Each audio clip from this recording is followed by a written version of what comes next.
The Psychic Spectacular is coming out in a big way for Pokemon Go, and not just because of the event and the shinies and the brand new Pokemon that's coming out, but we also have the Dynamax Beldum being added into the game, which means you can get the shiny and you can evolve that all the way until Dynamax Metagross in Pokemon Go. So let's get into the details and the tips. Welcome to the Trainer Club. Here we go.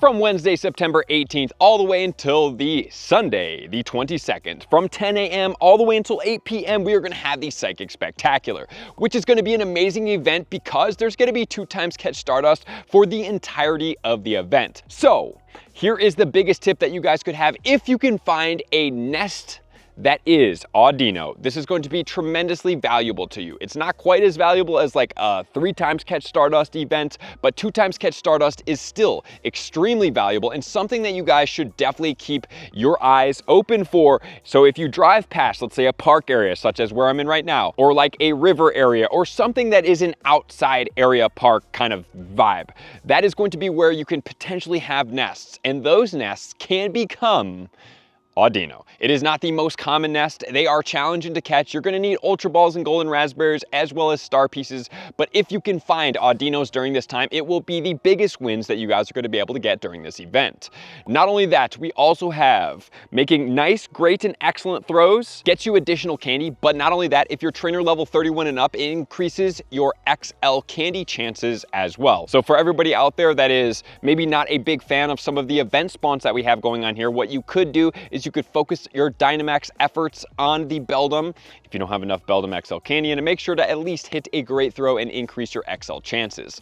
So there you go, some of my top right off the bat tips, but now let's get into more because we have a lot of things going on, including Hatenna being added into the game as a brand new Pokemon. And that's going to take 25 candies to go to Hatrem and 100 candies to go into Hatterini. So that's everything for that. Then we have spawns, we have field research tasks, and we're going to get into all that starting now with tip number 1.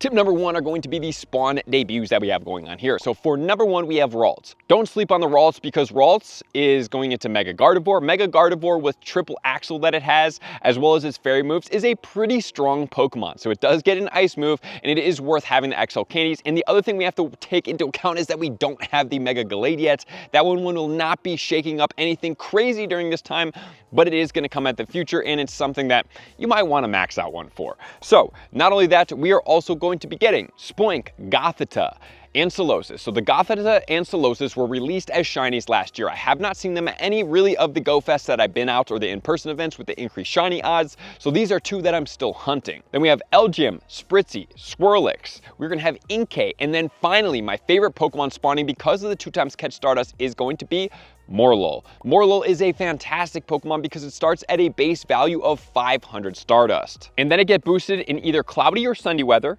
and that will take you to 750. And then if you're on a star piece, 938. So if you 2x that, you're almost at 2,000 Stardust per catch. And this is an event spawn, especially during these weather conditions. I suggest you guys pop star pieces because they'll more than likely be spawning more frequently. And since most of these Pokemon during this event are psychic Pokemon, and this one has a sunny component, if it's sunny weather, that's going to be great for you to search. Then if you're lucky, you're going to be getting Hatenna as well. So besides the Ralts, which also is really good as the Shadow Gardevoir. Anything else that we have to focus on here? We do have a couple PvP Pokemon. As far as Gardevoir, before we move on, 128 in the Master League for the Shadow and 162 for the non-Shadow with Charm, Triple Axle, as well as Shadow Ball. So you don't even need any type of move Elite TMs to get you there. The best ranked Slurpuff is going to be in the Ultra League at 155. If you do get this Pokemon, trade it because it's all 15s as far as the IVs, and it maxes below 2,500. And this is one of those Pokemon, if level 60 does come out, this one might be on the borderline of becoming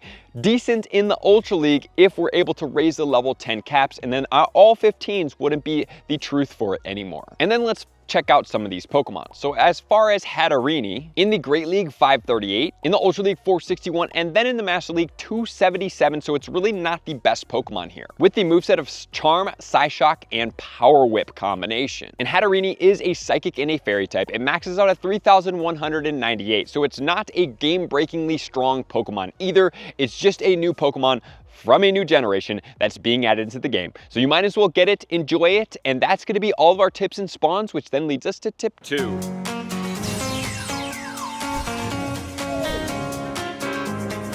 Tip 2, we do have our field research, which is going to be pretty decent. Let's check it out right now. And the research tasks are as follows. We have catch 10 Psychic or Fairy type Pokemon, which is going to give you the Gothita, the newer Shiny 407, Spritzee 536, or Morelull 442. Remember the Morelull, you want to give it a berry and run away from it and stack it in your tasks because this one is going to be a Stardust boosted Pokemon for a future Calm Day. Make 6 great curveball throws in a row for Solosis 586, Swirlix 505, or Morelull at 442. Win a max battle for a Hatenna at 369. Then we have make 3 great curveball throws in a row. LGM for 593, Morelull or 442, and then makes an excellent curveball throw, which is the best one of all in my opinion for the Morelull, and that's going to be 442, or spin 5 Pokestops or gyms. I'm discarding that one unless it is 5 great balls. And we also have collection challenges, which is basically catch the Spritzee, Swirlix, Morelull, LGM, Inkay for 1,000 Stardust and a Hatenna. And then we have the Evolve Ralts to Curlia to Gardevoir, and Solosis to Duosion, and Reincluse for 5,000 XP and the Hatenna encounter. And there you have it for the field research, which then leads us to tip number 3.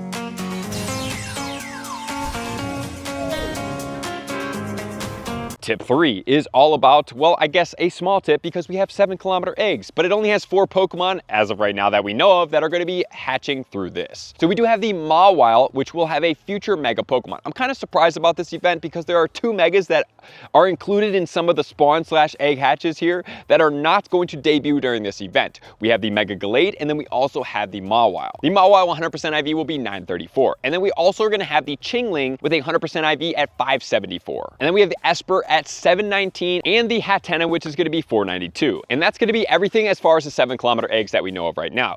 I really don't like these 7-kilometer eggs, like really don't like them. I highly suggest you guys stay away from these. If you're going after anything, just keep with those 12-kilometer eggs, but then don't forget that you have the Dreepy in the 10-kilometer eggs, which do yield you more Stardust. And don't forget the 2, the 5s, and the 10s can also hatch ourselves Shiny Larvesta in rarer quantities, but it's still a possibility. I've seen people do it, and it's very impressive when they do. So that's what we got to talk about there, which then leads us to tip number 4.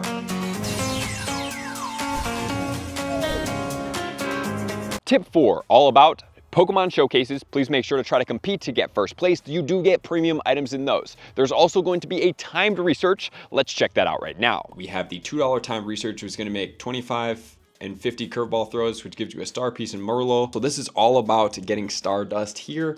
We are also going to be make 20 curveball throws. And then we also have catch 25 Psychic or Fairy type and 50. And you get 2 Morelull encounters for that one. Then you have hatch 1 egg and hatch 2 eggs for an incubator or a Hatenna encounter. And then the rewards are going to be a Hatenna, 15,000 XP, and a super incubator. So honestly, not too bad for $2.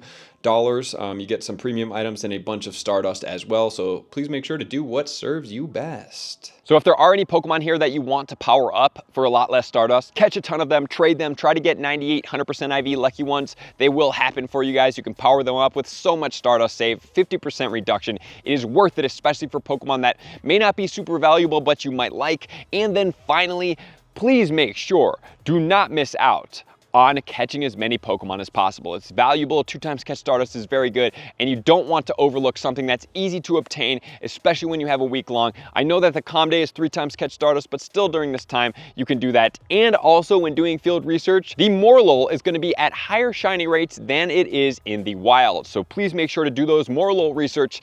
Run away from them, give them a berry before you do so, and stack them for the next 3 times catch Stardust event in Pokemon Go. So thank you guys for being here as always. Love and appreciate you guys. To all of my likers, commenters, subscribers, Patreon members. Everybody takes your support, subscription, and participation to the next level. I'm going to see you guys out on the next video. Peace. I want to take this time to thank everybody who supports me in every facet. It means the world to me, and an extra special thank you to all my Patreons. I greatly appreciate the extra support to continue to allow me to pursue Pokemon Go full time, allowing me to create my daily video uploads in the most timely fashion for everyone's benefit. Plus, I get the amazing experience of sharing my creative processes behind the scenes and raiding all around the globe with select upper tiers. Thank you everybody for being a part of the Trainer Club. You all mean the absolute world to me, and I will see you guys out on the next video.